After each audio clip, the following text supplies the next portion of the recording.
తన కొడుకు 5 ఏళ్లుగా జైల్లో మగ్గుతూనే ఉన్నాడని కోడికత్తు కేసులో నిందితుడు శ్రీనివాస్ తల్లి సావిత్రి ఆవేదన వ్యక్తం చేసింది. రాజకీయ కారణంతోనే తన తమ్ముడు శ్రీనివాస్ కు జగన్ ఎన్ఓసీ ఇవ్వటం లేదని, సాక్ష్యం కూడా చెప్పడం లేదని సుబ్బారావు ఆరోపిస్తున్నారు. తమకు న్యాయం చేయాలని కోరుతున్న కోడికత్తి శ్రీనివాసరావు ఫ్యామిలీ కోరుతోంది. దీనిపై మరిన్ని వివరాలు మా ప్రతినిధి మల్లికార్జున్ అందిస్తారు.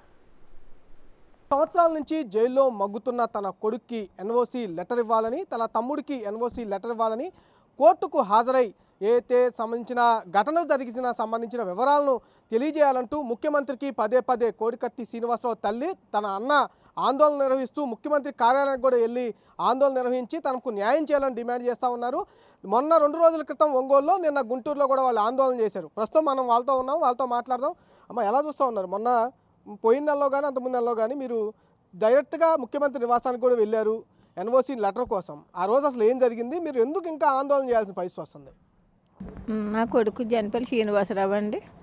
జగన్ గారు మీద దాడి చేశారనండి. 5 సంవత్సరాలు పెట్టారండి జైల్లోనే. అప్పటి నుంచి తిరుగుతూనే ఉన్నామండి బాబుని విడుదల చేయమని. అప్పటి నుంచి ఏం సమాధానం చెప్పట్లేదండి మాకు. ముఖ్యమంత్రి గారిని కలవడానికి వెళ్ళారు కదా, ఆ రోజు అసలు ఏం జరిగింది? కలవలేదండి, పక్కకి వెళ్ళిపోయారండి. పక్కదారి ఇచ్చుకుని వెళ్ళిపోయారండి. మేము ఎస్ఐ గారితో వచ్చి కలిసి వచ్చేసామండి. మేము పేద గారు మేము కలిసి వచ్చి అసలు కలలేదండి ఇప్పటి వరకు కూడా. 5 సంవత్సరాలు నా కొడుకు జైల్లోనే మగ్గుతున్నారండి. అప్పటి నుంచి మాకు ఏమి న్యాయం చేయలేదండి. మేము ఈ శ్రీనివాసరావు జైల్లో ఉన్న కాడి నుంచి మేము ఎలాగో కుచించిపోయి అది అవుతున్నామండి. మా ఆయన గారు కూడా మంచం పట్టేశారండి బెంగట్టుకుని. ఇప్పుడు కూడా మాకు ఏమీ అదవటం లేదండి. ముఖ్యమంత్రి గారిని నా కొడుకుని ఇప్పుడైనా మా మీద దయించి మా కుటుంబాన్ని ఆదుకుంటారని బతుకులు ఆడుకుంటున్నామండి సార్. అంటే శ్రీనివాసు టీడీపీ మనిషి అని చెప్పి కూడా అప్పుడులో గతంలో పెద్దగా ప్రచారం జరిగింది. అది ఎట్లా ఉండేవాడు మీ శ్రీనివాసు? వేరే పార్టీలతో ఏమైనా వెళ్తా ఉండేవాడా? ఏ పార్టీలకైనా దగ్గరికి వెళ్ళేవాడా? ఎవరిని అభిమానించేవాడు మీ శ్రీనివాసు? జగన్ గారినండి. జగన్ గారిని అనుసరించి ఉన్నామండి ఇప్పుడు వరకు కూడా. ఆయన పొట్టేలు కట్టేసుకునండి. మాకు బాగా పక్క అదండి. మా మీద కూడా జాలి లేదండి. ఎన్నోసార్లు కూడా మేము చాలాసార్లు వచ్చామండి విజయవాడ. అసలు పట్టించుకోవటం లేదండి మమ్మల్ని. ఇప్పుడు మా పరిస్థితి అసలు ఏమీ బాగలేదండి.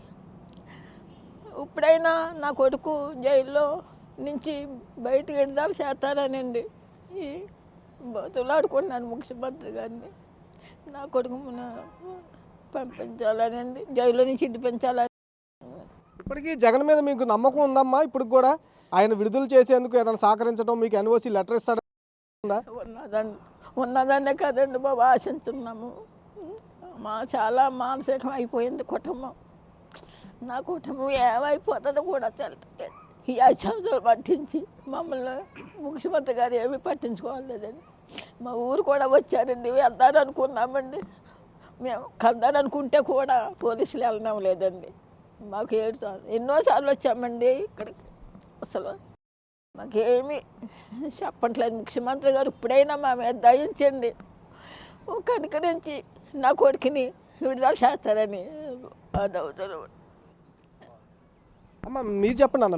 మీ తమ్ముడు ఎప్పుడు కూడా ఇప్పుడు మీ మదర్కి చెప్పడం కూడా నేను జగనాభిమానిని, జగన్కే బాగా ఇదిగా ఉండేవాళ్ళం అని చెప్పి మీ మదర్ చెప్తున్న పరిస్థితి కనిపిస్తుంది. ఎలా ఉండేవాడు అసలు మీ శ్రీనివాస్? ఎలా ఉండేవాడు 5 సంవత్సరాల క్రితం? నా పేరు జనపల్లి సుబ్బరాజు అండి. మాది ముమ్మిడివారం మండలం, డాక్టర్ బిఆర్ అంబేద్కర్ కోనసీమ, టానీలంక చిన్న పల్లెటూరు.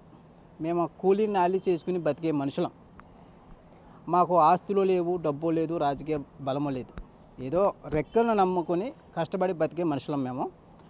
మా తమ్ముడైన జనపల్లి శ్రీనివాసరావు 2018 సెప్టెంబర్ 25న విశాఖపట్నం ఎయిర్పోర్ట్లో జగన్మోహన్ రెడ్డి గారిపై దాడి చేశాడని ఆరోపించి రాజమండ్రి జైల్లో పెట్టడం జరిగింది. సుమారు ఇప్పుడు 6వ సంవత్సరం నడుస్తుంది. 6 సంవత్సరాల నుంచి మధ్యలో మాత్రం 7 నెలలకు బెయిల్ వచ్చింది. ఆ బెయిల్ వచ్చిన తర్వాత మేము 4 వాయిదాలకు వెళ్ళామండి. 4 వాయిదాలు కూడా మా తమ్ముడు నేను స్వయంగా వచ్చి ఎవరో ఏదో చెప్పేవారు, మీరు జాగ్రత్తగా ఉండండి అది ఇదని. సార్ మేము తప్పు చేయలేదు, మా తమ్ముడు తప్పు చేయలేదు. తప్పు చేస్తే భయం, ఏ సెక్యూరిటీయో కోరుకుని లేకపోతే ఎవరినో తీసుకుని వచ్చేవాళ్ళం. అలాగే ప్రతి వాయిదాకి కూడా అటెండ్ అయ్యాము. అలా మీరు ఉన్నారు కనుక ప్రతి కుటుంబాన్ని ఆదుకునే బాధ్యత మీకు ఉంది. ఇప్పుడు కూడా మీరే చెయ్యాలి మాకు న్యాయం, మా కుటుంబాన్ని మీరే ఆదుకోవాలి. మీరు కాకపోతే ఇంకెవరున్నారు చేయడానికి అని గౌరవనీయ ముఖ్యమంత్రి గారిని మేము మనస్ఫూర్తిగా వేడుకుంటున్నాము. ఎలా చేయబోతున్నారు ఆందోళన? ఇప్పటికే 2-3 చోట్ల చేసామంటున్నారు కదా, ఈసారి ఎక్కడ చేయబోతా ఉన్నారు ఆందోళన? ఈసారి అయితే ఇప్పుడు 2-3 చోట్ల చేశారు. మా నాయకులు ఆధ్వర్యంలో వాళ్ళు ఎక్కడంటే అక్కడ ఉన్నామండి. ఈ కేసు మొత్తం కూడా ఎవరైతే శ్రీనివాస్ తరఫు నుంచి వాదిస్తున్న లాయర్ కూడా ఉన్నారు, సలీం గారు, ఆయనతో కూడా మాట్లాడదాం. ఇప్పటికే 5 సంవత్సరాలు కూడా గడిచిపోయింది. రిమాండ్ ఖైదీగా ఆయన ఇప్పటికీ బయట లోపల ఉన్న పరిస్థితి ఏంటి సార్? అసలు ఎన్ఓసీ ఏమో పక్క నుంచి ముఖ్యమంత్రి ఇవ్వట్లేదు, కోర్టుకు కూడా హాజరవని పరిస్థితి కనిపిస్తుంది. ఎలా ఉంది అసలు ఈ కేసు? జగన్మోహన్ రెడ్డి వాంటెడ్లీ ఇది చేస్తున్నారు, సప్రెస్ చేస్తున్నారు. ఆయన ఉన్న పవర్ని యూజ్ చేసి మిస్యూజ్ చేస్తున్నాడు Jaganmohan Reddy is not above the law. Jaganmohan Reddy is below the law. ఆయన జగన్మోహన్ రెడ్డి లాకి కూడా ఫాలో చేయాలి. జగన్మోహన్ రెడ్డి ఫాలో చేయకుంటే ఒక సాధారణ మనిషి లాని ఎలా ఫాలో చేస్తారు? జగన్మోహన్ రెడ్డి నుంచే మనం ఆశించింది అదే కదా. ఆయన లాని ఫాలో చేస్తే ఒక సాధారణ మనిషి కూడా అలా లాని ఫాలో చేస్తున్నారు. కానీ రెడ్డికి సమన్స్ ఇచ్చిన తర్వాత 10 ఏప్రిల్కి ఆయన వచ్చి వాంగ్మూలం ఇవ్వాలి. కానీ జగన్మోహన్ రెడ్డి ఏమంటారు, దేశ ప్రజల్ని మోసం చేసి పిటిషన్ వేసి నాకు లోతు దర్యాప్తు కావాలి, నాకు వీడియో లింక్స్ ద్వారా నన్ను విచారించాలంటే పద్ధతి బాగలేదు. అది జగన్మోహన్ రెడ్డి ఆ పద్ధతి మారాలి. తెలుసా, సీఎం అయినా పీఎం అయినా కోర్టుకి రావాల్సిందే. బిలో ద లా కాదు, Jaganmohan Reddy below the law ఉన్నారు. తెలుసా, లాని గౌరవించాలి. జగన్మోహన్ రెడ్డి ఓత్ తీసుకున్నాడు, నేను విధి విధానాన్ని గౌరవిస్తానని. జగన్మోహన్ రెడ్డి విధి విధానాన్ని గౌరవించట్లేదు. తెలుసా, మీరు గౌరవం ఇస్తేనే అందరు ప్రజలకి కూడా ఒక మార్గదర్శి లాగా ఉంటారు. మీరు టార్చ్ లైట్ లాగా, మీరు అందరికీ ఒక హీరో లాగా ఉంటారు. కానీ మీరు విలన్ లాగా ఈ కేసులా కనిపిస్తున్నారు. అంటే హైకోర్టుకు కూడా వెళ్ళినట్టున్నారు ఈ బెయిల్ కోసం కూడా. మీరు అసలు ఏంటి ఆ కేసుకు సంబంధించి బెయిల్ వచ్చే అవకాశం ఉందంటారు మళ్ళీ? ఎందుకంటే ఎన్ఐఏ కోర్టులో కూడా క్లియర్గా బెయిల్ రాకుండా కొంత అడ్డుకున్న పరిస్థితి కూడా ఉంది. హైకోర్టులో ఉన్న ఊరట లభించే అవకాశం ఉందంటారా శ్రీనివాస్కి? 100% బెయిల్ రావాలి. ఒక మనిషి 0.5 ఇంజురీ క్లెయిమ్ చేస్తున్నారు అగేన్స్ట్ 5.5 ఇంజురీ మీద ఒక మనిషి 5 years జైల్లో ఉన్నారంటే ఈ సమాజంలో, ఈ మన భారతదేశంలో అన్యాయంకి గురైన కేసు ఇది. ల్యాండ్ మార్క్ కేసు ఉంటుంది ఇది. తెలుసా, ఇది ఏమంటారు, మర్డర్ కేసులో 90 daysలో బెయిల్ వస్తుంది. కానీ ఇక్కడ జగన్మోహన్ రెడ్డి కేసులో ఇప్పటి వరకు బెయిల్ రాలేదంటే చాలా బాధాకరంగా ఉంది. ఇదే మనం హైకోర్టుకి కూడా ఇన్లైట్ చేస్తాం.